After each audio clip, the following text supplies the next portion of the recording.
नमस्ते, मैं हूं संजय दीक्षित और आप देख रहे हैं दी जयपुर डायलॉग्स।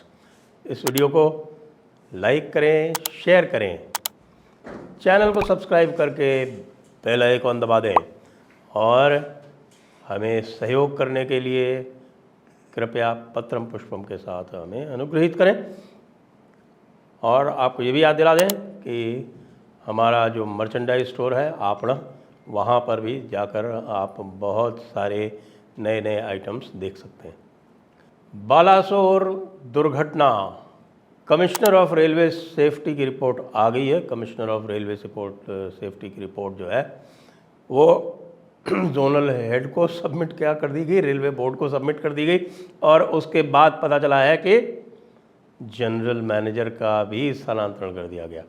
अभी तक देखिए कितने लोगों पर घास गिर चुकी है। आपको पता है कि वो आमिर खान का नाम आपने सुना होगा। आमिर खान जो सेक्शन इंजीनियर था, जो जूनियर इंजीनियर था, उससे काफ़ी कुछ इंटरोगेशन किया गया था। और अब ये पता चल रहा है कि भाई ये तो पूरे कुएं में ही भांग थी। यानी कि कमिश्नर ऑफ रेलवे सेफ्टी ने जो लोग वहाँ काम कर रहे थे, आपको याद दिलाएं एक बार कि उस दिन क्या हुआ था कि उस दिन एक लेवल क्रॉसिंग गेट जो था वो मैल फंक्शन कर रहा था, वो अटक गया था। तो उसको ठीक करने के लिए पूरे जो सिग्नल की टीम थी वहाँ की, जो सेक्शन की, वो आई थी। उसने उसके ऊपर काम करके और सर्किट के साथ छेड़छाड़ की बताई गई है। और सर्किट के साथ छेड़छाड़ इसलिए भी की गई क्योंकि जो पुराना जो उनके पास डायग्राम था उसके अनुसार उसमें छेड़छाड़ करने से कोई नुकसान नहीं होता था। लेकिन ये पता चला है कि वो डिज़ाइन चेंज कर दी जा चुकी थी, उसके जो सेफ्टी फीचर्स थे वो चेंज किए जा चुके थे। लेकिन जो उनके ऊपर के अधिकारी थे उन्होंने नीचे तक ये सूचना पहुंचानी उचित नहीं समझी। तभी आपने देखा होगा कि इस हादसे के बाद में सीबीआई का इन्वेस्टिगेशन तो ऑर्डर किया गया था, लेकिन बाकी जितने भी ऊपर तक थे, यानी डीआरएम और जो डिविजनल सिग्नल इंजीनियर होता है वो, उसके नीचे के जो भी स्टाफ था वो सबका सब बदल दिया गया था। यहाँ तक कि आपको ध्यान हो कि जोन लेवल पे, क्योंकि ये साउथ ईस्टर्न रेलवे जोन में आता है, खड़गपुर जो है वो इसका डिवीज़न है बालासोर का। तो जो जोनल लेवल पे, जो जोन में जो चीफ सिग्नल मैनेजर होता है उसको भी बदल दिया गया था। चीफ ऑपरेशंस मैनेजर को भी बदल दिया गया था। क्यों? क्योंकि जो स्टेशन मास्टर था उसको बताते हैं कि पहले जो डिसकनेक्शन मेमो जब दिया गया सिग्नल के द्वारा कि इसको डिसकनेक्ट किया जाए, रिले रूम से डिसकनेक्ट हुआ। रिले रूम से डिसकनेक्ट होने के बाद उस पर काम किया गया। काम करने के बाद फिर जो रिकनेक्शन मेमो दिया गया, तो उसके बाद ऑपरेशंस की यह रिस्पॉन्सिबिलिटी बनती है, उनका यह उत्तरदायित्व बनता है कि वह पूरे सिस्टम को ऑपरेट करके चेक करें। ये ऑपरेट करके चेक नहीं किया गया। वहाँ पर जो कनेक्शन किया गया वो उल्टा कर दिया गया। उल्टा इसलिए भी किया गया, जो बता रहे हैं कि जो सेंट्रल डिज़ाइन जो दी गई थी वो नीचे तक कम्युनिकेट ही नहीं की गई।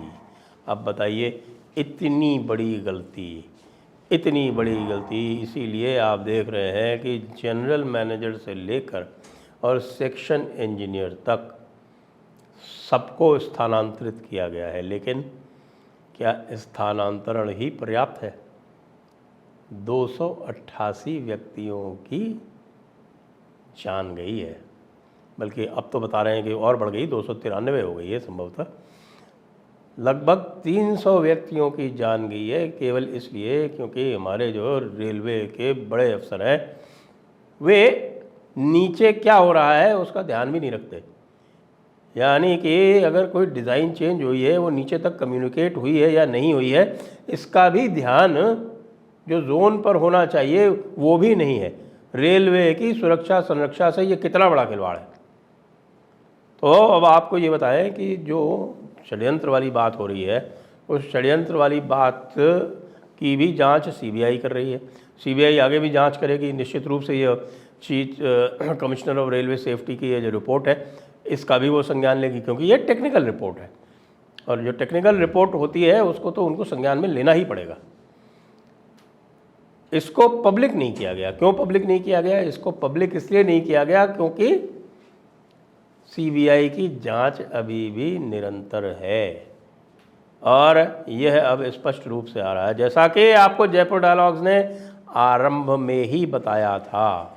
उसके बाद बहुत सारे लोगों ने उसमें बहुत सारे आयाम आए, हमने भी उन आयामों की चर्चा की, लेकिन आरंभ से ही हम ये कहते आ रहे हैं कि संभवतः यह एक नेग्लिजेंट एक्ट है। आमिर खान क्यों भागा? ये भी एक विचारणीय प्रश्न है। हो सकता है डर के भाग गया हो, क्योंकि ये भी ये समझ में आ गया कि भाई आमिर खान को भी वो जो डिज़ाइन थी वो नहीं बताई गई थी, जिसके अनुसार सेफ्टी फीचर्स बदल चुके थे, और जो उसने रिकनेक्शन मेमो दिया और रिकनेक्शन मेमो में जिस तरह से उसको रिकनेक्ट किया, उसकी एक तो ऑपरेशंस वालों ने, जो assistant station master on duty था, उसने जांच नहीं की। मोहंती बाबू थे, मोहंती बाबू ने जांच नहीं की उसकी। उन्होंने केवल उनकी बात पर यकीन करते हुए वो रिकनेक्शन मेमो स्वीकार कर लिया। बल्कि जब रिकनेक्शन मेमो आता है कि पूरा का पूरा सर्किट उन्होंने रिस्टोर किया और उसको दिया, तो उसके बाद उसको ऑपरेट करके देखना पड़ता है। वो ऑपरेट करके नहीं देखा गया। ऑपरेट करके देख लेते, चेक कर लेते तो पता चल जाता कि जब सिग्नल दिया जा रहा है हरा, तो जो पॉइंट है वो उल्टा ऑपरेट कर रहा है। यानी सिग्नल दिया गया हरा मेन लाइन के लिए, जैसा कि आपको बताया है, वहाँ पर 2 लूप लाइन थी, 2 मेन लाइन थी, और मेन लाइन का जिस पे काम किया गया, जिसके कारण जो है वो लेवल क्रॉसिंग का जो गेट अटक रहा था, जिस पे काम किया गया, उसका पॉइंट जब आप मेन लाइन पे सेट कर रहे हैं, उस समय वो मेन लाइन पे सेट नहीं होके उसको लूप लाइन पर सेट कर रहा था। कितनी बड़ी गलती थी। और उसी चक्कर में ट्रेन जो है वो लूप लाइन पे चली गई। अच्छा, ये बता रहे हैं कि इस तरह के कार्यक्रम और भी हो चुके हैं। एक साउथ वेस्टर्न रेलवे से ये भेजा गया था, साउथ वेस्टर्न रेलवे द्वारा रेलवे बोर्ड को लिखा गया था कि इस तरह की बात हो रही है, और उसकी भी जांच की गई थी। जबलपुर में एक केस हुआ था, आपको पता है, बताया मैं इसके बारे में इसको ट्विटर पे अपने शेयर कर चुका हूँ कि जबलपुर डिवीज़न में इस तरह का एक केस हुआ था, जिसमें मालगाड़ी लूप लाइन पे चली गई थी जब उसको थ्रू पास होना था, लेकिन भाग्य था मालगाड़ी थी, वो मालगाड़ी की बहुत अधिक स्पीड होती नहीं है, ये भी आपको पता है। दूसरे लूप लाइन खाली थी, इसलिए कोई बड़ा हादसा होने से बच गया। तो ये समझ लीजिए कि उसमें भी भाग्य ही था कि वहाँ पर कोई बड़ा हादसा नहीं हुआ। उस चक्कर में भी कई लोगों को वहाँ निलंबित किया गया। तो यदि ये कार्य कई स्थानों पर हो रहा है तो कारण क्या है? कारण ये है कि बड़े अधिकारियों की लापरवाही, यानी कि नीचे के स्टाफ की लापरवाही तो थी ही। रिकनेक्शन मेमो देने के बाद जांच करने का जो दायित्व था वो ऑपरेशन डिपार्टमेंट, सिग्नल्स डिपार्टमेंट दोनों का था, अकेले ऑपरेशंस डिपार्टमेंट का नहीं था। लेकिन ऑपरेशंस डिपार्टमेंट का मुख्य दायित्व था, क्योंकि ट्रेन तो उनको ही पास करानी होती है भाई। ऑपरेशंस डिपार्टमेंट ही तो ट्रेन पास कराता है, स्टेशन मास्टर तो उनके अंडर में ही आता है। तो ऑपरेशन डिपार्टमेंट को ट्रेन पास करानी थी, लेकिन सिग्नल्स वालों को साथ में रहना था। उन्होंने आपस में भाईचारा किया कि हाँ तुमने कर दिया, ठीक ही होगा, ठीक है, ओके, ये लो रिकनेक्शन मेमो स्वीकार, रसीद दी, काम खत्म। 300 के आसपास लोग मर गए, काम खत्म नहीं हुआ। अब आपको बताएं कि ये सिस्टम कैसे चलते हैं।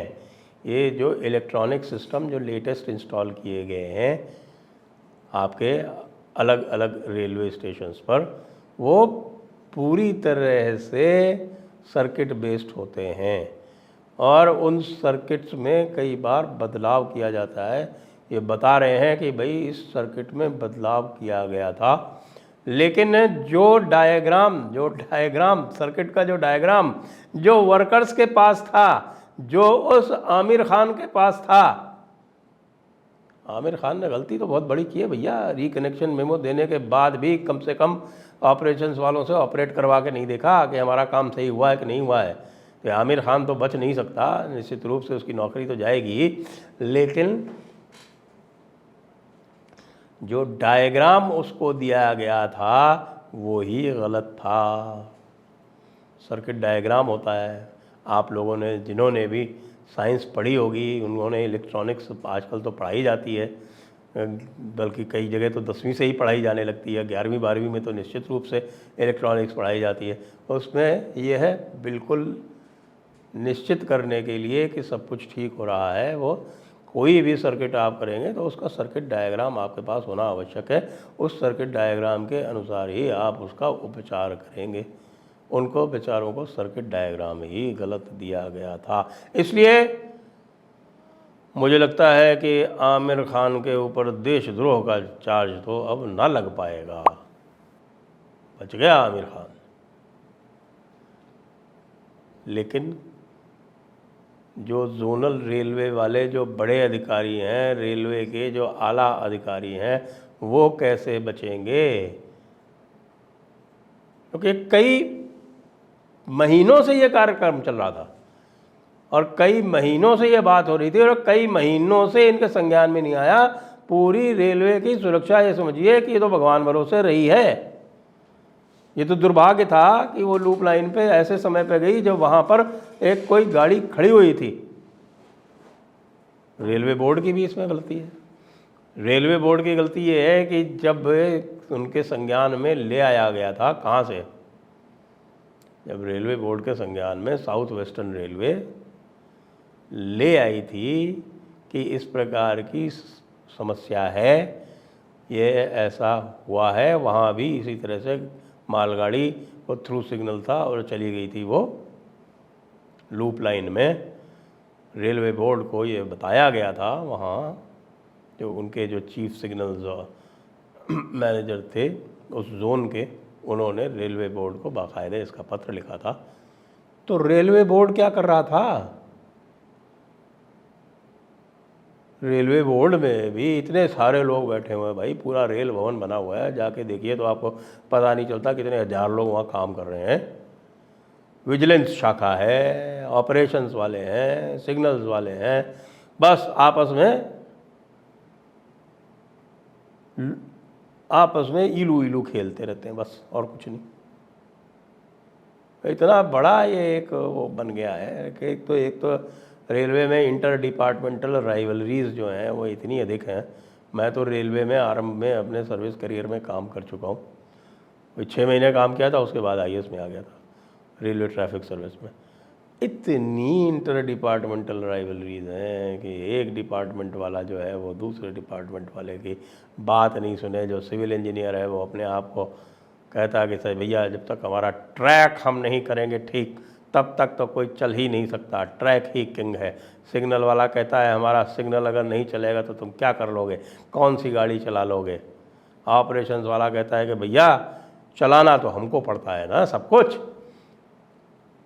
सिग्नल तो हम देते हैं, तुम तो करते हो, तुम बनाते हो, सिग्नल देते तो हम हैं।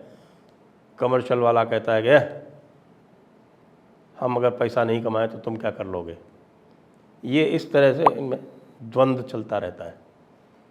हमारे पीयूष गोयल साहब ने मिला के एक उसको इंडियन रेलवे मैनेजमेंट सर्विस बनाया तो पता चला और कोड़ में खा जोगी। स्थितियाँ ठीक नहीं हैं रेलवे में।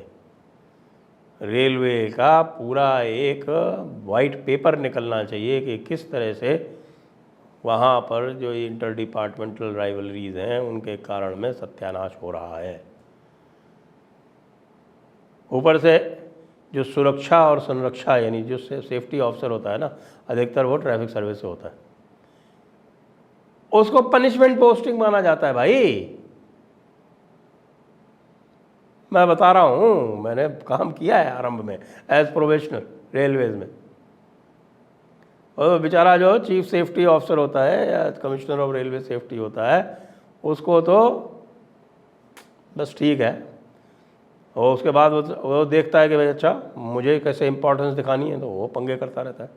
यहाँ तो सब यही है। और डीआरएम जो डिविजनल रेलवे मैनेजर है, उसमें भाई मैकेनिकल वालों से तो बहुत भारी सबकी जो है वो ईर्ष्या रहती रही, क्योंकि मैकेनिकल वाले जो थे वो पहले जमालपुर में हुआ करता था, जो आपको याद हो कि स्पेशल क्लास रेलवे अप्रेंटिस लिए जाते थे वहाँ पर, वो स्पेशल क्लास और 17-18 साल की एज में लेके, और वो 21 साल तक 22 साल की उम्र में वो आके और वो यहाँ पर स्थापित हो जाते थे, वो सबसे यंगेस्ट होते थे।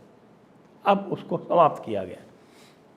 तो वही दूसरे अगर 26 साल में आ रहे हैं मैकेनिकल वाले के 21-22 साल में आ रहे हैं, तो समस्या तो होगी ना आपस में कितना, जिसको हम कहते हैं माथा कूटी, माथा फोड़ी इत्यादि इत्यादि, बड़ी ईर्ष्या रहती थी साहब की। ये मैकेनिकल वाले जो हैं ये सारे ऊपर पहुंचते हैं, क्यों? क्योंकि वो बहुत यंग एज में आ जाते हैं। डीआरएम वाला मामला साहब के, डीआरएम जो हैं वो इतने बना दिए गए, उनका सबका जो है अलग अलग कोटा है कि कौन सा अलग सर्विस से जाएगा, किस अलग सर्विस से जाएगा, सीनियरिटी में। भाई ऐसा बिल्कुल नाश कर रखा है। फिर हमारे अकाउंट्स वाले, पर्सनल वाले भी सेकंड कैटेगरी के माने जाते हैं। रेलवे पर्सनल सर्विस बनी हुई है अलग से, उनका काम सबका जो है वही डिसिप्लिनरी एक्शन लेना, यही करना।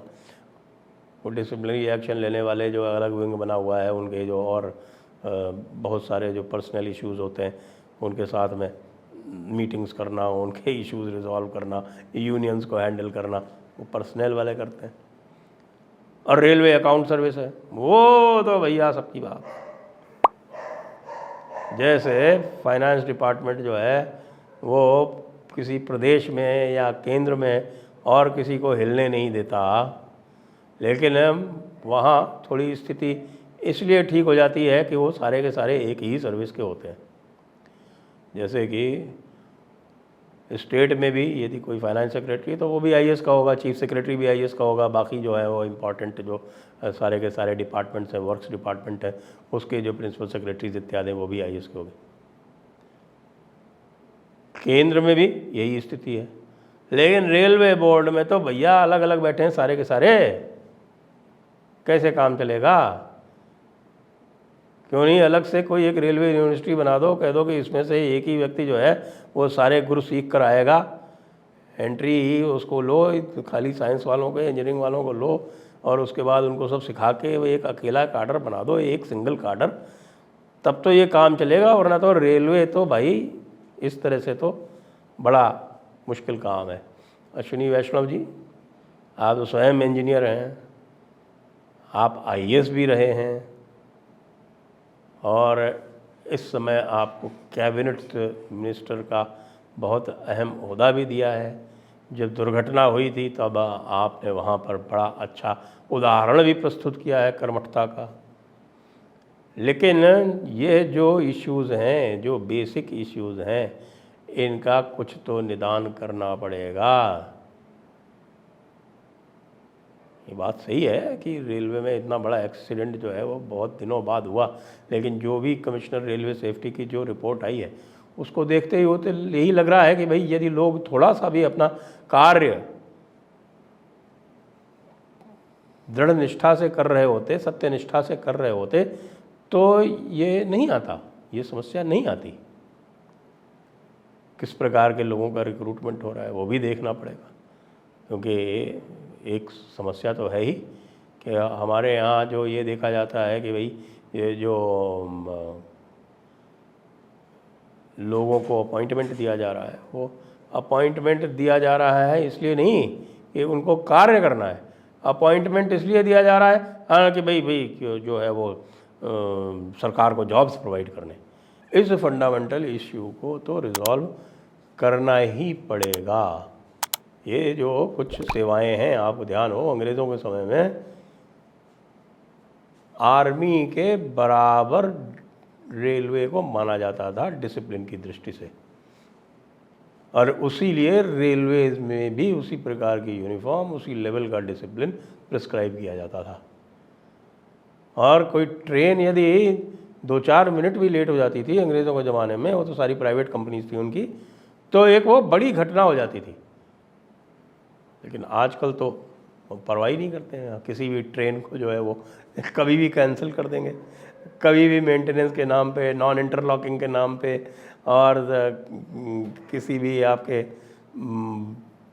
ब्लॉक के नाम पे उसको कभी भी पता चला कि अचानक आपको पता चला आपका रिजर्वेशन है, ट्रेनें सारी कैंसिल। अब भाई यूँ ना चलेगा अश्विनी जी, ध्यान रखें, थोड़ा इसका आपको रिवैम्प करना पड़ेगा, थोड़े कठिन स्टेप्स लेने पड़ेंगे, इसको वापस आर्मी मोड में लाना पड़ेगा। ये एक सिविलियन ट्रांसपोर्ट भर नहीं है, इसका डिसिप्लिन अंग्रेज़ों की तरह आर्मी स्टाइल में ही वापस लाना पड़ेगा। एक समय हुआ करता था, जी हाँ, मुझे याद है जब मैं नया नया प्रोबेशनर बना था तो जो टीटी था उसने एक बार, मैं ट्रेन में ट्रैवल कर रहा था, कोई आदमी बीच में घुस गया था, उसने कहा था ये वेस्टर्न रेलवे की वर्किंग है, यहाँ पर पंदा भी पर नहीं मार सकता बिना रिजर्वेशन के किसी रिजर्व कंपार्टमेंट में। आज वो स्थिति है क्या? उसी समय नहीं हुआ करती थी ईस्टर्न रेलवे में। बड़े नए नए जोन बना देने से क्या हो जाता है। तो एक बार पुनः आपको याद दिलाते हुए कि कमिश्नर ऑफ रेलवे सेफ्टी की रिपोर्ट आ गई है, और जैसी हमने विवेचना की, इस पे को बहुत गंभीरता से लेके और गंभीर सुधार लाने की आवश्यकता है। जय हिंद, वंदे मातरम।